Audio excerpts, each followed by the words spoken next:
No ar, programa O Poder da Palavra. O Poder da Palavra. Com a apresentação de Rodolfo Godoy.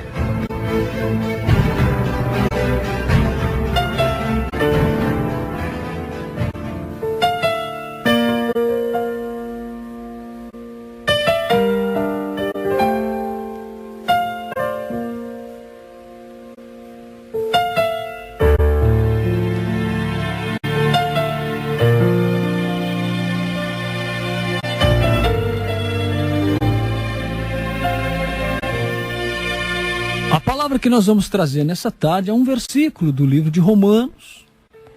Romanos, capítulo 1, verso 17. Romanos, capítulo 1, verso 17.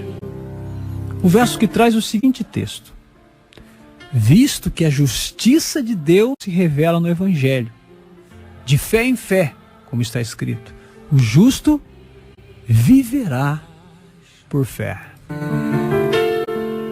Faz chover,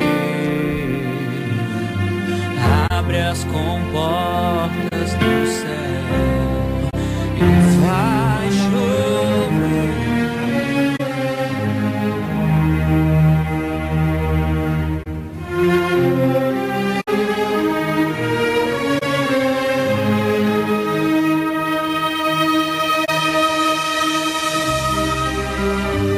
Meu querido, mais uma vez voltamos com uma palavra da parte do Senhor.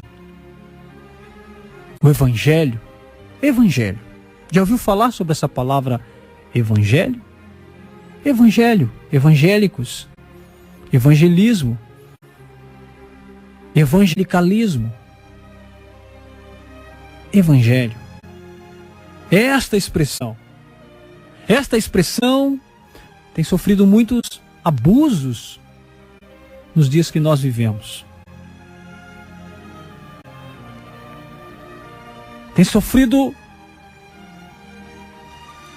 muita violência, vamos dizer assim, essa palavra, o Evangelho. Então nós precisamos apenas dizer que muitos evangélicos redefiniram o Evangelho em termos antropocêntricos. Ou seja, em vez de pregarem a Cristo crucificado e focar a justiça de Deus, falam acerca das necessidades humanas. Então o Evangelho, ele tem sofrido essa violência, porque o Evangelho é primeiramente uma mensagem a respeito da justiça de Deus. Foi isso que nós lemos, visto que a justiça de Deus se revela no Evangelho, e de fé em fé, como está escrito, o justo viverá por fé. Então a palavra justiça e suas derivadas aparecem pelo menos 35 vezes no livro de Romanos. A justiça divina é o ponto de partida e é o tema central da mensagem do Evangelho. A justiça de Deus, que é rejeitada por essa humanidade pecaminosa, mas que foi perfeitamente satisfeita pelo Cristo encarnado. Então, é imputado ao pecador que se arrepende e crê no Senhor Jesus. E aí se manifestará de forma prática na vida do cristão. Esta é a explicação do termo Evangelho.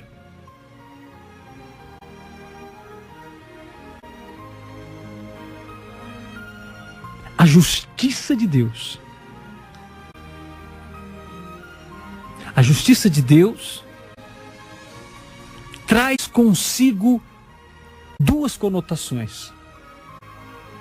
De um lado, fala do santo ódio que Deus tem ao pecado.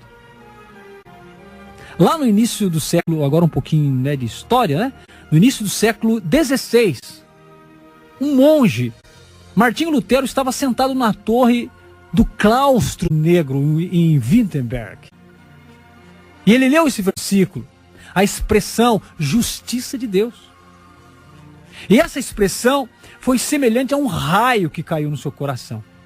E disse então Lutero, anos mais tarde: odiei a Paulo de todo o meu coração, ao ler que a justiça de Deus é revelada no Evangelho. Então Lutero percebeu, querido, que a justiça de Deus era um obstáculo intransponível para se obter a vida eterna. Você entendeu? A justiça de Deus é um obstáculo intransponível, porque Deus é justo, então o pecador não entra no céu.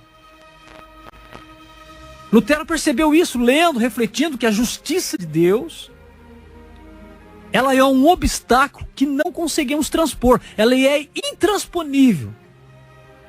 Guarde isso, porque é justamente a falta de interpretação de textos desse tipo que muitos estão aceitando doutrinas falsas, doutrinas com heresias dentro das igrejas, por não entender. Veja, a justiça de Deus não permite que você entre no céu, porque no céu não entra pecador. Começa por aí. Vou ler novamente. Lutero percebeu que a justiça de Deus era um obstáculo intransponível para se obter a vida eterna. Então, por que isso? Porque ele estava consciente, profundamente consciente da sua pecaminosidade e da pecaminosidade de todos os homens. Como entrar no céu? Então, reconhecendo que por causa dela, da justiça, era inaceitável perante um Deus justo que pecadores entrassem no céu. Por isso, ao ler esse versículo, ele foi tomado de desespero. Mas há uma segunda conotação no versículo 17. A primeira foi essa que eu li. Mas a segunda é, como está escrito, o justo viverá por fé. Então isto fala da perfeita justiça de Cristo, que é lançada na conta do pecador crente. Que linda essa revelação, meu Deus. Está em Romanos 4:24. Quando Lutero, ao final, entendeu esse sentido da palavra justiça, compreendeu o verdadeiro significado do Evangelho. E essa descoberta resultou o quê? Na Reforma Protestante. Esta doutrina é conhecida como justificação. Significa que Deus atribui gratuitamente toda a perfeita justiça de Cristo na coluna de crédito do livro da razão do crente, cancelando então todo o pecado da coluna de débitos. Então, ao olhar para o crente, Deus o vê como uma pessoa plenamente justa, como o próprio Cristo. Então é assim que Deus justifica o ímpio. Romanos 4, versículo 5. Visto que Cristo fez completa expiação pelo pecado por meio da sua morte e ressurreição, Deus então pode justificar pecadores sem comprometer a sua justiça. Meu querido, eu quero que você entenda uma coisa.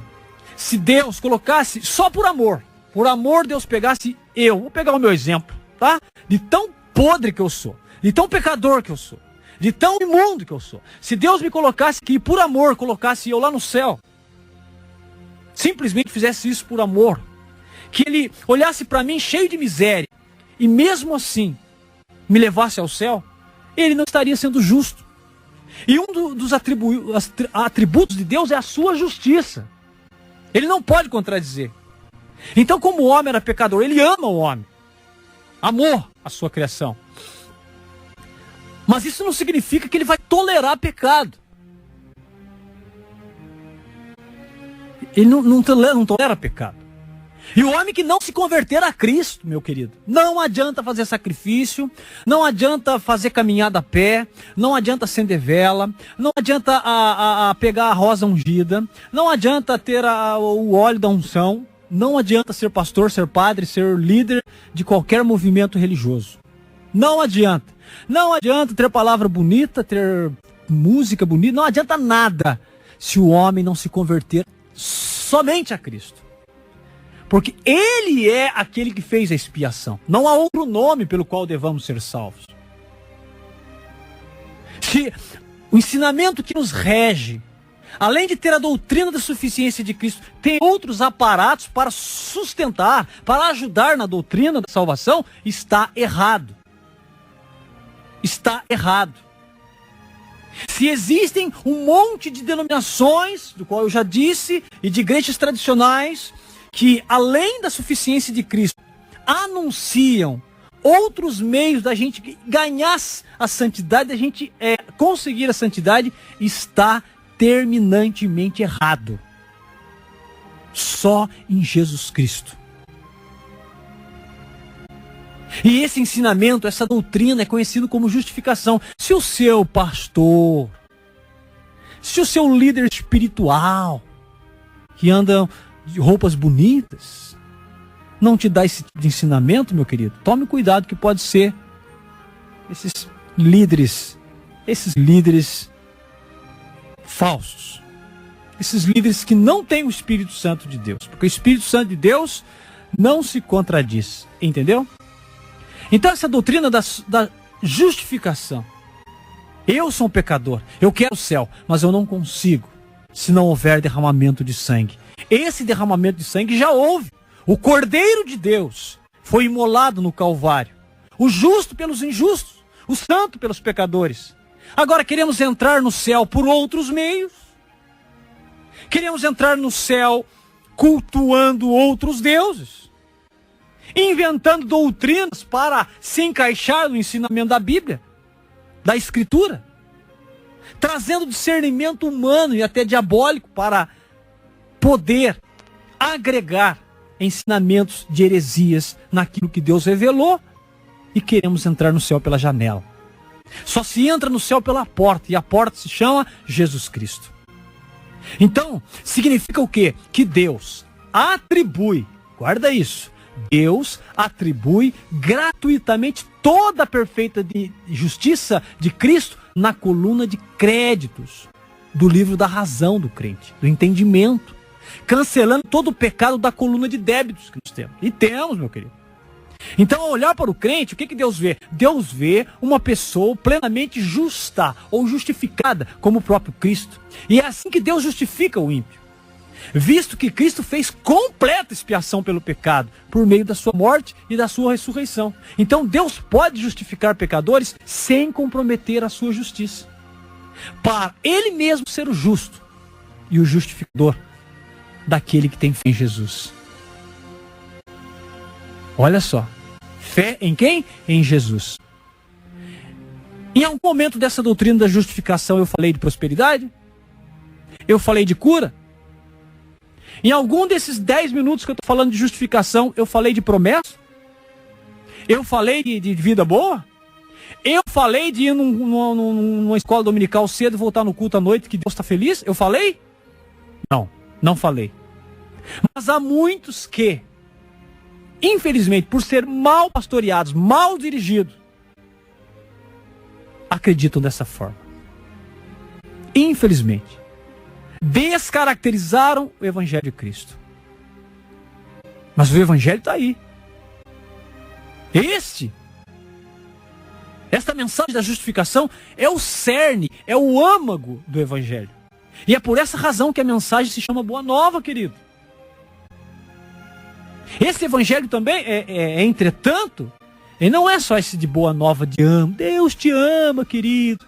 Fuma à vontade, bebe à vontade, vai no bar à vontade, vai na festa do padroeiro à vontade, faz aí a campanha da rosa, do óleo, da unção, 7 voltas de Jericó, faça tudo, faça que é uma bênção, dê glória a Deus, dê glória a Deus. Não. O Evangelho não é só isso. Mas, apesar que o nosso tempo vive só essa artificialidade. Não se prega santidade, justificação, não se prega renúncia. Está tudo muito fácil. Está fácil. Está fácil. Está fácil no comportamento, está fácil nas vestimentas, está fácil nas mentiras, na sensualidade, na lascívia, na avareza, está fácil. Não se prega a justificação. Mas eu quero dizer um atributo de Deus chamado ira. O próprio Evangelho revela a ira de Deus. Aliás, isso nem é uma boa nova. Não é uma boa nova para aqueles que rejeitam a Cristo, a ira de Deus.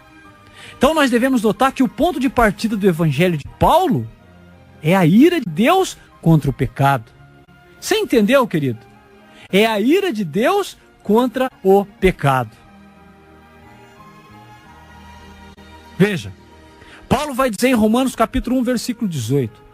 A ira de Deus é revelada no céu contra toda impiedade e injustiça dos homens. Depois Paulo escreve mais que 2 capítulos completos, provando sistematicamente que toda a humanidade é pecaminosa e está sob a ira de Deus.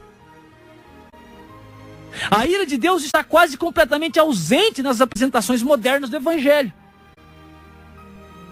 As igrejas falam de batismo do Espírito Santo, as igrejas falam de rolar pro chão, reteté, lá, os grupos de orações, aquele fervor avivalista, Deus é amor, Deus receba a glória, receba o milagre, agora, vai, repousa no Espírito Santo, vai que vai, vamos dançar no Espírito, vamos cantar, vamos pular, é glória daqui, é glória dali, e a ira de Deus. E falamos de Paulo, falamos de Pedro, falamos dos apóstolos, da igreja apostólica, falamos, e esquecemos dessas coisas que Paulo ensina. Olha, a ira de Deus, isso é Novo Testamento. Nós estamos no tempo da graça, o tempo da graça é uma bênção. Não pode fazer de tudo que não acontece nada, porque o Deus é o Deus da graça. Mentira! Paulo vai dizer em Romanos capítulo 1, versículo 18. A ira de Deus é revelada do céu contra toda a impiedade e injustiça dos homens. Depois Paulo escreve que toda a humanidade é pecaminosa, meu querido. Toda a humanidade está condenada. Mas os evangelhos das igrejas de hoje não falam sobre essas coisas. Ah, mas daí as pessoas não vêm mais, meu irmão. Aqui nós temos que falar do reteteteteteté. Aqui é a igreja do fogo. Não é elegante ficar falando sobre a ira de Deus. Não é elegante ficar falando contra o pecado. Não é elegante anunciar às pessoas que elas devem temer a Deus. Não. Atualmente, a apresentação típica do Evangelho começa exatamente do lado oposto ao que Paulo começou. Ele escreveu acerca da ira de Deus, contra toda a impiedade, toda a injustiça dos homens. Mas o evangelicalismo moderno inicia sua mensagem com Deus lhe ama. Deseja tornar você feliz. Essa situação que você está vivendo, fecha seus olhos, Deus vai entrar no teu coração agora, vai arrancar toda a mágoa. Agora você está sendo curado, minha irmã. Você está sendo curado daquele trauma. A partir de hoje você vai sorrir. Babaquices. Coisas contrárias à palavra de Deus. É isso que dá. Queremos atrair pessoas de qualquer jeito. Então vamos dar às pessoas o que elas querem ouvir. Você vai ser feliz. Veja a literatura que estão nas livrarias evangélicas. 10 passos para a cura. Como tornar seu casamento feliz. Essas coisas. Como você se tornar próspero. Como a sua empresa crescer. Vê se isso é literatura cristã, meu querido. Aonde é que nós estamos? Que nós baixamos o nível desse jeito? Que tempo é esse que nós chegamos num tempo onde não se tem mais nada de plausível, nada que se aproveita? Veja essa literatura. Porque você vai perceber uma preocupação em apresentar a mensagem como um tom positivo. Querido, eu quero dizer uma coisa para você. A igreja primitiva causava temor nas pessoas que eram de fora. Muitos queriam passar longe daquela igreja, porque aquela igreja ela combatia o pecado, ela combatia o pecado que as pessoas viviam. Aquela igreja primitiva ela falava de um amor de Deus restaurador, mas que o crente precisava renunciar ao pecado, renunciar à vida velha. Mas as de hoje, não. Você pode ser crente e viver numa vida de lascívia. Você pode ser crente e viver num mundo sensual, de piadinha de roupas curtinhas das irmãs que cantam louvores. E pastores e líderes, presbíteros que não têm autoridade em Cristo para exortar a igreja, para disciplinar a igreja.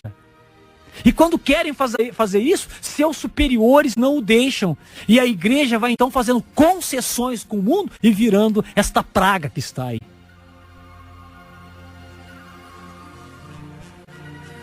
Alguns pastores chegaram a escrever. Meu Deus. Embora a geração depois da guerra, é a geração que não frequenta a igreja, talvez reconheça particularmente que está perdida, que seja pecadora. E eles dificilmente ficarão sentados em um lugar público, ouvindo alguém os chamá-los de vermes, de miseráveis, de seres caídos e outros tipos totalmente depravados. Não, você não pode falar. João Batista chamava de raça de víboras. Jesus falava, vocês são filhos do demônio. Mas a nossa geração, com tanto respeito, não é? O respeito humano, a nossa geração não pode falar essas coisas. Como você vai atrair o jovem? Não, faz um evento de skate na igreja que o jovem vem. Faz um show com esse cantor maravilhoso que está arrebentando. Ele se converteu. Ontem ele estava na banda secular, mas agora faz 2 meses ele se converteu, já está ministrando a palavra. Hipocrisia dentro da igreja. É dessa forma que vai chamar o jovem. Não, desta forma você está descaracterizando o Evangelho de Cristo. Como que um pastor de pessoas pode mudar doutrinas fundamentais do Evangelho que restaura, simplesmente para atrair pessoas?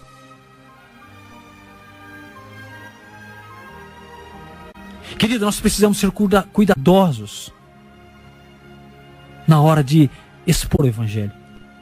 Aliás, em muitos lugares o Evangelho já não é mais exposto. Não é? Por quê? Porque um culto dura 2 horas. Mais ou menos, na média. É 1 hora para hino. Em alguns eventos tem mais meia hora para apresentação do teatro. Depois vamos fazer as orações, os pedidos e as ofertas. Faltando 20 minutos, nós vamos então chamar o pregador, que precisa terminar 5 minutos antes para a gente dar a bênção final. E o Evangelho sobra 15 minutos, né? Que bênção! O que está se tornando mais irrelevante dentro das igrejas é a pregação do Evangelho. O que está se tornando mais insuportável dentro das igrejas é a pregação do Evangelho.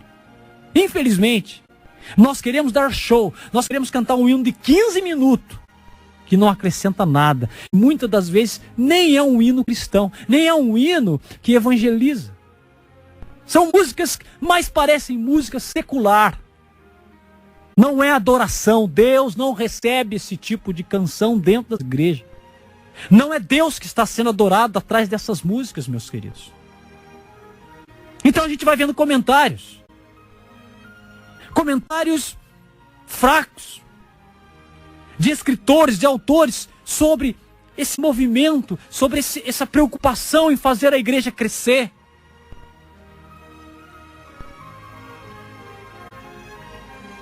Esses leitores assíduos de livros que não levam a pessoa a um comprometimento.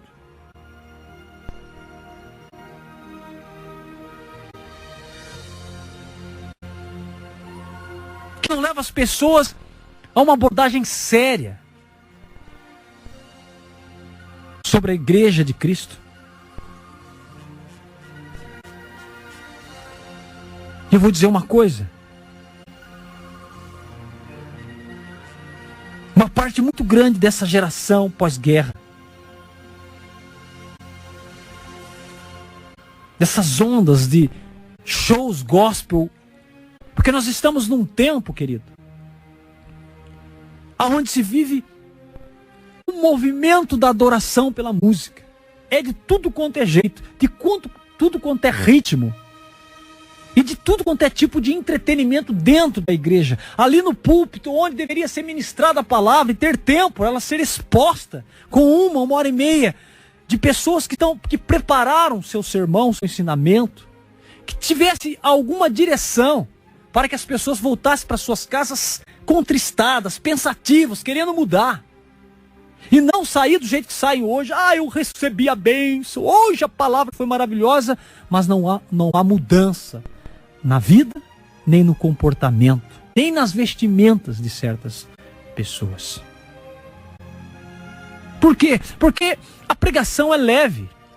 Ela fala de bênção.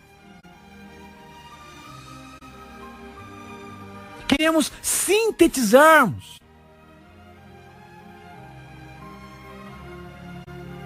Queremos amenizarmos a ira de Deus. Queremos deixar essa pregação da ira de Deus de lado para trazer uma pregação positiva. bonita. Não, a ira de Deus deve ser ministrada. Ela tem um lado positivo também.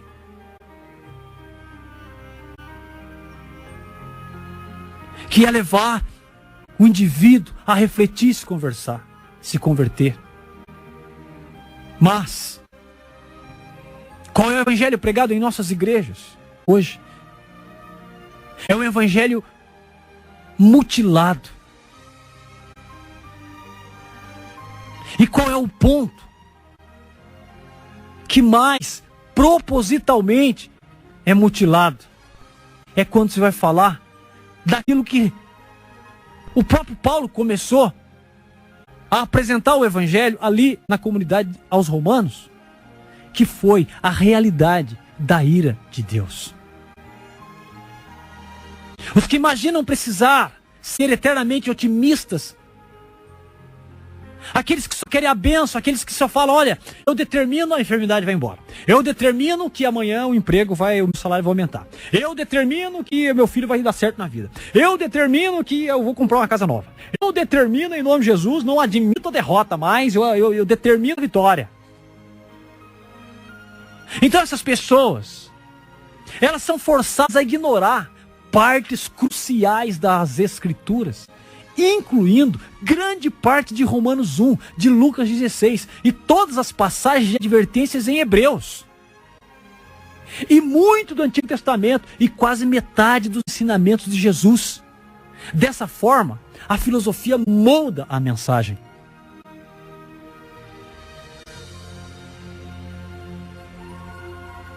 A impressão que dá é que a gente só prega, ou que a gente só quer falar de pregações austera, negativa, opressiva, severa. É claro que não é isso, meu querido, mas conforme a gente vem salientando aqui no programa, deve haver um equilíbrio bíblico entre os aspectos negativo e positivo. Ou não estaremos ministrando conforme a vontade de Deus. E a estratégia que no momento está acontecendo é procurar estilizar, tornar estéril, ou seja, infrutífero o evangelho. A estratégia é essa. Estão esterilizando o evangelho de Cristo, de forma que seja inteiramente positivo. Eu trouxe uma pregação aqui esses dias que falou sobre Ananias e Safira. Eles mentiram ao Espírito Santo e foram mortos por Deus. E todos aqueles que faziam parte da igreja ficaram tementes a Deus. E os que não faziam parte, alguns não queriam nem passar perto da igreja, porque elas falam, que igreja é essa? Que poder é esse que não pode mentir, que não pode enganar? Mas hoje, não só pode mentir, não só pode enganar, como pode fazer o que você quiser em muitas denominações. A grande maior parte delas. Algumas estão lotadas de pessoas. Porque não há dificuldade, meu irmão. Entenda. Essas megas igrejas e tantas outras que copiam a mesma receita, acham que a igreja está uma benção, porque tem barulho, porque tem o paletó com poder, porque tem a cura, porque tem a profecia. Mas não tem o essencial, a mudança radical de vida, de dentro para fora. Muda dentro e muda fora. Muda a sensualidade, quero bater nessa tecla, muda. Qual a diferença hoje de muitas crentes com pessoas ímpias que não se converteram? Nenhuma. Em alguns casos, nenhuma. Nem falando de Deus dá para ver mudança. Não querem saber de santidade mais. Não querem saber de renúncia mais. Não querem saber de ter um compromisso com o Evangelho. Estão esterilizando o Evangelho. Deus não recebe nenhuma oração quando parte de um coração que não quer compromisso mesmo. Compromisso. Então, meu querido, esta mensagem esterilizada jamais será uma mensagem bíblica. Certamente não é o Evangelho que é o poder de Deus para a salvação. Não é. E é cansativo. E todos aqueles que querem buscar discernimento já conseguem de início perceber quando é de Deus e quando não é. Porque para o apóstolo Paulo, a ameaça da eterna ira de Deus foi o primeiro assunto a ser abordado. Era o seu propósito que as pessoas compreendessem a terrível realidade da ira de Deus e entendesse a atrocidade da depravação humana. Claro, não foi uma maneira alegre de se introduzir o Evangelho, mas foi uma maneira eficaz. Foi assim que Paulo, sob a inspiração do Espírito Santo, lidou com a questão da ira. Querido, a ira de Deus é um aspecto crucial quanto ao caráter divino. Todos encontram-se em equilíbrio na perfeição divina. Se não possuísse uma ira justa, ele não poderia ser Deus. Se não possuísse a ira, o seu conceito de amor não faria sentido. Veja, amas a justiça e odeia a iniquidade. Salmo 45, versículo 7. Além do mais, meu irmão, Deus odeia o pecado tão perfeito e completamente quanto ama o pecador caído. Então, uma verdade sem a outra é totalmente vazia. Então, com frequência, esta ênfase com relação à ira e à misericórdia de Deus aparecem lado a lado. Quem crê no Filho tem a vida eterna, mas o que todavia se mantém rebelde contra o Filho não verá a vida, mas sobre ele permanece a ira de Deus. João 3,36. Estar dentro de uma denominação, dentro das quatro paredes, não significa nada, meu querido. Cantar, pregar, fazer parte ali do ministério, dos líderes, não significa nada. Como também ser um membro, só por ser um membro da igreja, não significa nada. Se não houver mudança radical de vida.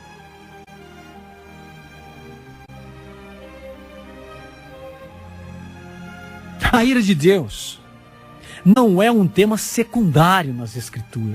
Vamos falar da ira de Deus depois que todo mundo já está 15 anos na igreja, já acostumou com o pecado dentro da igreja, agora nós vamos falar da ira de Deus. Isso aí não tem tanta importância, meu querido. O importante é estar aqui. Deus vai trabalhando. Beleza, hein? Enquanto João Batista falava, raça de víboras, quem vos ensinou a fugir da ira vindoura? Nós falamos o quê? Vai levando, querido. Bênção que é. Glória a Deus. Você foi no culto? Foi na oração? Tá uma bênção, né, irmão? A luta tá aí, vai estar uma bênção. Hipocrisia. Estão descaracterizando o Evangelho. A ira de Deus não é um assunto secundário. Já no Antigo Testamento e também no Novo, ela é enfatizada. Em Salmos, no Salmo de número 7, versos 11 e 12, vai afirmar, Deus é justo juiz. Deus que sente indignação todos os dias. E olha que ele diz, se o homem não se... Vai buscar lá no Salmo 7, se o homem não se converter, afiará Deus a sua espada, já armou o arco e tem-no pronto. A frase, a ira do Senhor se acendeu contra Israel, é repetida diversas vezes no Antigo Testamento. Meu querido, essas verdades, ela não tem a intenção de fazer com que a gente se sinta, que nos sintamos maus, no sentido de querer ir embora. Mas ela tem que nos fazer, ou tem que nos encher de temor, nos encher de pavor, no sentido de se converter. Porque o temor do Senhor é um princípio da sabedoria. Provérbios 9:10. Eu quero encerrar, mas eu não posso deixar de dizer. O evangelho que deveria ser pregado hoje é o mesmo que Paulo dedicou sua vida a pregar. Ele alertou a igreja para não brincar com o evangelho, para não alterar em qualquer aspecto. A história da igreja está repleta de exemplos daqueles que imaginaram poder moldar a mensagem para a sua própria época, mas acabaram corrompendo a verdade e condenando a si mesmos. Muitos dos que estão procurando tornar a igreja amigável, a igreja do amor de Deus, aqui é só paz, aqui é só o fogo que queima. Esses não têm intenção, ou dizem não ter a intenção de perverter o evangelho, mas pervertem. Eles precisam reconhecer que o seu desejo por uma igreja agradável, uma igreja atraente, é completamente incompatível com o verdadeiro evangelho. À medida em que o seu movimento, o seu grupo, a sua missão, a sua igreja, a sua denominação cresce, fica cada vez mais claro que eles estão seguindo no mesmo caminho trilhado pelos modernistas há um tempo atrás. Poxa, se a história da igreja não ensina nada para nós, é isso. Épocas diferentes, sociedades diferentes, não exigem mensagens diferentes. Aqueles que pregam qualquer outra coisa além do evangelho não adulterado estão privados do poder de Deus em seus ministérios. É isso que tem acontecido. Você só prega aqui se você for do reteté. Você só prega aqui se você curar, se você profetizar. Se você falar de conversão, se você falar de inferno. E há muitos líderes que já nem acreditam mais na existência do demônio e no inferno. Você ganha o céu pelo seu jeito de viver. Não tem inferno não, irmão. Vai descaracterizando o evangelho. Talvez você frequente uma igreja dessas, querido. E talvez Deus até está falando com você. E você quer algo mais. Você não quer mais viver de jeito. Você não aguenta mais heresia no púlpito. Você não aguenta mais líderes na frente de jovens, de movimentos carismáticos. E enchendo a tua cabeça de ensinamentos arbitrários com a Escritura. E você não aguenta mais. Você quer sair disso. Mas não consegue, por respeito humano, porque conhece as pessoas, porque tem muito amigo, porque faz 15 anos que você participa ali e tal. E desse jeito você opta em ficar e não opta pelo evangelho verdadeiro, que salva, que restaura. É bem isso que nós estamos vivendo. Mas eu sempre digo no final das mensagens aqui, nós temos a chance de mudar. Nós temos a chance de não continuar assim. Até agora, Deus ainda está dando a graça da gente mudar. Ele está vindo. O seu tempo de voltar para buscar a sua igreja está chegando. Mas agora, ainda há um tempinho para a gente mudar. Eu disse aqui outro dia e digo sempre, eu poderia vir aqui, querido. Eu poderia vir aqui e ministrar a cura. Olha, eu estou sentindo que aqui alguém está me ouvindo. Olha, Deus está mandando te dizer, amanhã a bênção vai chegar. Ô, rambaracambaracaia. Amanhã o milagre vai acontecer. E a sua vitória tem sabor de mel.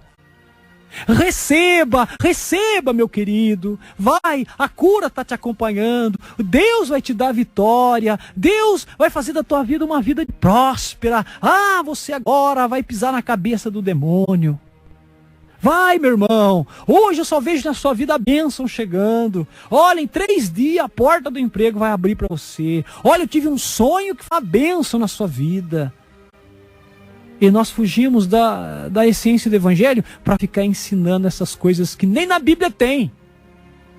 Mas porque você às vezes não se preocupa em buscar conhecimento, aceita esse tipo de ensinamento.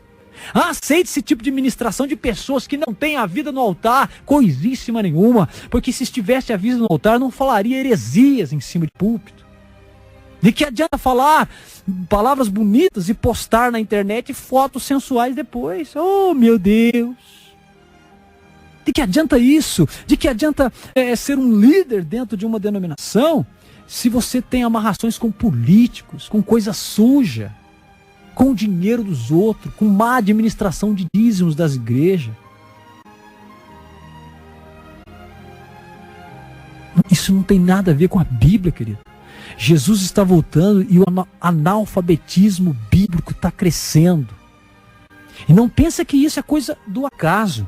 Isto é um plano maligno, arquitetado pelo diabo, há dezenas de anos atrás, há séculos atrás. para chegar nessa geração que nós estamos, uma geração que tem faculdade, igrejas que tem médicos, que tem advogados, que tem pessoas cultas, mas que são analfabetas da Bíblia, que não conhecem, que perderam o gosto pela leitura, que não insistem mais em ler, que nunca, alguns que pregam nunca leram a Bíblia na sua vida, não lê um bom livro, e estão aí repetindo sermões, estão aí buscando ensinamentos em trocadilhos de palavra para fazer a igreja da glória e pular e dançar no reteté. Coisa que, olha, uma linguagem chula. Uma linguagem chula. Um desrespeito ao Espírito Santo. Mas eu quero dizer para você nessa tarde, querido. Eu mesmo fui vítima desse tipo de avivamento denominado carismático, o avivamento do Espírito Santo, pentecostalismo. Que você, analisando friamente para a Sagrada Escritura, é uma ofensa ao Espírito Santo. A Bíblia diz, Paulo ensinando aos Coríntios sobre a oração no Espírito, ele vai dizer, se alguém ora em Espírito, ore 2 ou 3, e o resto calem-se e peça discernimento. Se não tiver, fique em silêncio. Eu prefiro falar uma palavra que todos entendam do que falar 1000 que ninguém entende. Mas o que nós vemos por aí? Uma euforia, uma gritaria, uma falta de respeito à santidade de Deus. A Bíblia vai dizer, quando você se colocar na presença de Deus, não vá falando de coisa não, porque Ele é Deus e sabe todas as coisas. Fica em silêncio primeiro. Estamos perdendo o dom tão precioso do discernimento do Espírito. Mas aqui eu quero deixar essa mensagem que está gravada, vai para a internet, para você ouvir outras vezes. Que tempo é esse? Que o nosso Deus, rico em poder e misericórdia, nos dê a sabedoria, o discernimento dos Espíritos, para a gente fazer a vontade dEle e não a nossa. Deus te abençoe. Em nome de Jesus. Amém.